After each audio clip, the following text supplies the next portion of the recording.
গণভোট জাতীয় নির্বাচনের আগে হতে হবে।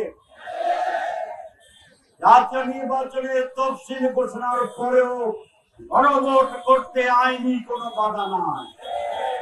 সুতরাং সময় আছে, আরো 15 দিন ক্ষেপণ করবেন, সময় থাকবে। আরো 15 দিন ক্ষেপণ করবেন, সময় থাকবে। আরো ক্ষেপণ করবেন, সময় নতুন ভাবে বের হবে। যা বুঝাতে চাই বুঝে নিন। এই জন্য নো হাঙ্কি পাঙ্কি, সোজা সোজা গণভোট আগে দেন, অসুবিধা কি? শুধু বলেন অনেক টাকা খরচ হবে।